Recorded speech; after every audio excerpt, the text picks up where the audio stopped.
خبر سامنے کیوں نہیں آ رہی تھی, کھل کے کیوں نہیں حمایت کر رہے تھے؟ کیونکہ دوسری جانب دوسری پارٹی کے ساتھ یعنی اسرائیل کے ساتھ امریکہ بہادر کھڑا تھا, ٹرمپ کھڑا تھا. اب ٹرمپ چاچو کو ناراض تو کرنا نہیں تھا, لیکن ایران کو ناراض کرتے ہوئے,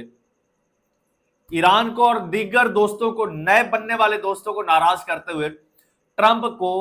نوبل پیس پرائز کے لیے نامزد کر دیا جی. شہباز شریف صاحب نے خط بھی لکھ دیا, اور اس کے اگلے ہی دن 24 گھنٹے مشکل سے گزرے ہیں, 25ویں گھنٹے میں ٹرمپ نے ان کو غلط ثابت کر دیا. ٹرمپ نے ایران پر حملہ کر دیا. اس کے بعد اب یہ اس حملے کو جناب یہ دوسرا دن ہے, 2 دن گزر چکے ہیں, ابھی تک شہباز سرکار کو سمجھ نہیں آ رہی آخر کیا کیا جائے. اس دوران ایکٹیویٹیز اور بھی ہوئی ہیں, پاکستان کے پورے سسٹم نے ایکٹیویٹیز کی ہیں, لیکن نام کس کا آ رہا ہے؟ شہباز سرکار کا. کیونکہ باقی چیزیں, لنچ ہو گیا, ڈنر ہو گیا, بریک فاسٹ ہو گیا, یہ سارے اس کے بارے میں شہباز گل صاحب نے کہا ہے. انہوں نے ایک ٹویٹ کیا, انہوں نے کہا کہ بھائی تمام ٹی وی چینلز کو فون کر کے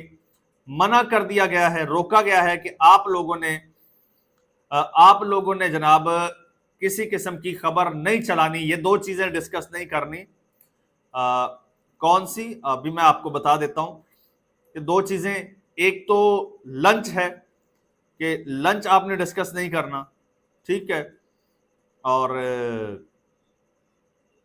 دوسرا کیا ہے, دوسرا بھی دیکھتے ہیں شہباز گل کا. میں ہاں, ایک نوبل پیس پرائز پر کوئی بات نہیں کرنی, اور اگر پی ٹی آئی کا کوئی مہمان اس پر بات کرے تو اسے سینسر کر دینا ہے. اور اس کے ساتھ ساتھ ایرانی سفیر کے نوبل انعام پر تنقید کے بیان کو بھی میڈیا نے نہیں چلانا. یہ شہباز سرکار کی جناب یہ انسٹرکشنز ہیں میڈیا کو, کیونکہ ایران ناراض ہو گیا ہے اس سے, اور اس سے آپ کے ملک میں انویسٹمنٹ کرنے والا چائنا وہ ناراض ہو گیا ہے, اس سے رشیا ناراض ہو گیا ہے آپ کے اس اقدام سے. اور یہ اقدام کوئی پاکستان کی سفارتکاری کی خاطر نہیں اٹھایا گیا تھا, یہ اقدام اپنی بقا کے لیے ان لوگوں نے اٹھایا, اور ایسے کریٹیکل وقت میں اٹھایا. انہوں نے ملک کی پرواہ نہیں کی, انہوں نے پاکستان کی پرواہ نہیں کی, سفارتکاری کی پرواہ نہیں کی, انہوں نے صرف اور صرف اپنی بقا کا سوچا, اور پاکستان کو یہاں لا کے کھڑا کیا ہے جہاں امریکہ نے بھی ان کو دھچکا دے دیا ہے, ان کے منہ پہ مارا ہے جناب ان کا نوبل پرائز, اور بتایا ہے کہ بھائی یہ تم لوگوں کی اوقات ہے. اور دوسری جانب تمام دوست ملکوں کو, جو نئے دوست بن رہے تھے, جو پرانے دوست تھے, جو آپ کا سہارا تھے, جنہوں نے مشکل وقت میں جب آپ پر جنگ مسلط ہوئی آپ کا ساتھ دیا, آج آپ نے انہی کو ناراض کر لیا ہے صرف اور صرف اپنی بقا کی خاطر. لیکن یہ بقا آپ کی زیادہ دیر رہنی نہیں ہے, کیونکہ اب معاملات کافی بگڑ چکے ہیں. اب صورتحال یہ ہے کہ یہاں پر ایک ٹویٹ کیا تھا جناب جمی ورک ہیں, یہ جمی ورک اس وقت ایران میں ہے, ایران کے ایک ٹی وی چینل میں یہ جاب کرتے ہیں, وہی ٹی وی چینل جس کو اسرائیل نے ٹارگٹ کیا تھا. وہ کہتے ہیں کہ ڈونلڈ ٹرمپ کو نوبل انعام کی تجویز ایسی حماقت ہے کہ صبح قیامت تک اس کا مذاق اڑایا جائے گا. یہ ہارون رشید کا ٹویٹ شیئر کر رہے ہیں, پوری دنیا میں مذاق اڑایا جائے گا اس کا, یہ جو آپ نے یہ کام کیا ہے. تو یہ سین ہو گیا ہے اس حکومت کے ساتھ. اب اس وقت جناب اس پہ ایک ویسے تو خبر تو آئی ہے کہ وزیر اعظم کی زیر صدارت قومی سلامتی کمیٹی کا اجلاس بلایا گیا جی, اجلاس ہوا ہے, اور اس اجلاس میں field marshal Asim Munir, joint chief of staff committee general Sahir Shamshad Mirza, air chief, naval chief بھی شریک ہوئے ہیں, اور اس کے علاوہ وفاقی وزراء میں خواجہ آصف, محسن نقوی, محمد اورنگزیب اور دیگر شریک ہوئے ہیں. اور یہ اجلاس میں ایران اسرائیل تنازع کے بعد کی صورتحال کا جناب جائزہ لیا گیا کہ اب اس صورتحال سے نکلنا کیسے ہے, جس بھنور میں شہباز شریف صاحب نے پورے پاکستان کو پھینک دیا ہے صرف اور صرف اپنی بقا کے لیے, اس سے نکلنا کیسے ہے. اب جناب کچھ سمجھدار لوگ یہ کہہ رہے ہیں کہ پاکستان کو نہیں پھینکا, دراصل شہباز شریف صاحب نے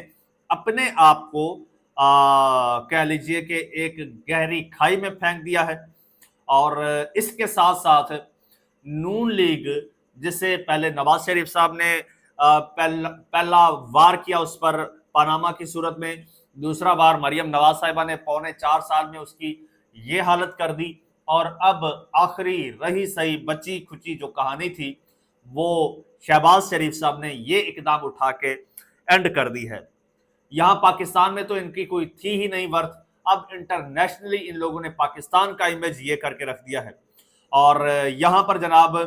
عمران خان ایک بار پھر ریلیونٹ ہو گئے ہیں، بہت زیادہ ریلیونٹ، کیونکہ عمران خان صاحب کے جو پرانے بیانات تھے امریکہ کے بارے میں، ایران کے بارے میں، اسرائیل کے بارے میں، وہ سارے اس وقت سوشل میڈیا کی زینت بنے ہوئے ہیں اور مسلسل شیئرنگ ہو رہی ہے۔ دوسری جانب شہباز شریف صاحب کا آپ کو بتاتا چلوں کہ یہ جو اقدام ہوتا ہے، جیسے ایرانی صدر سے ٹیلی فونک بات چیت، ایرانی اس سے سفیر سے ملاقات، یا پھر اردوان وغیرہ سے ملاقات،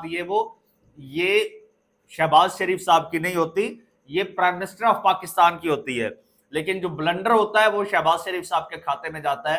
اور شہباز شریف صاحب کی حالت اس وقت یہ ہے، ان کا ٹویٹر مکمل طور پر خاموش پڑا ہے، مریم نواز کا ٹویٹر امریکہ کے خلاف خاموش پڑا ہے، اور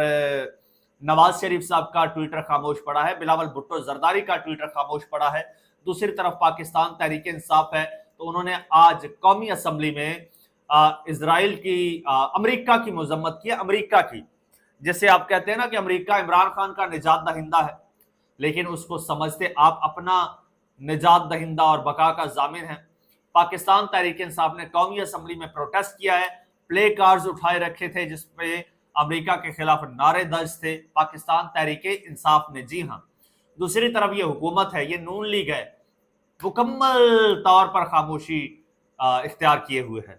دوستو چینل آپ کا اپنا اگر ابھی تک سبسکرائب نہیں کیا، سبسکرائب کر لیجئے، بیل آئیکن پر کلک کر دیجئے، اور مجھے اجازت دیجئے، اللہ حافظ۔